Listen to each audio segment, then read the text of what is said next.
Murder probably should never be condoned.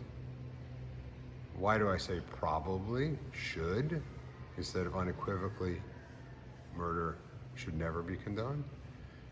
The difference is because there's always has to be exceptions to every rule. And usually when I think about a rule and I think about exceptions and I think about logic, I like to go to the extremes to either prove or disprove a point. So let's pretend that we were in Nazi Germany. And let's pretend there was a man who had worked his way from a poor family to become on the verge of great success.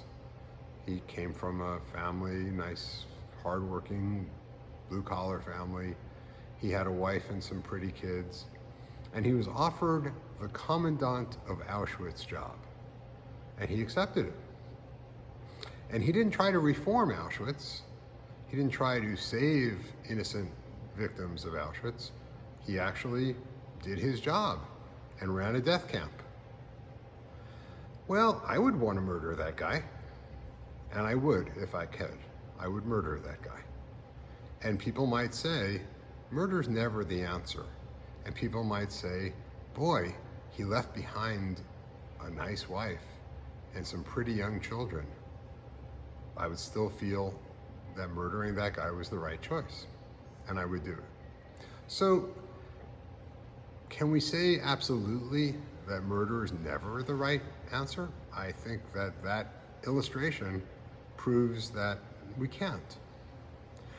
It's still not right for a society, of course. And the murder of the United Healthcare CEO has to be looked at with some degree of disdain by a decent society.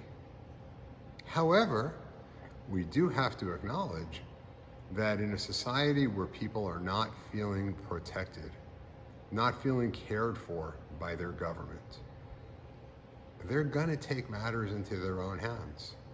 This is not the first and will not be the last time that occurs.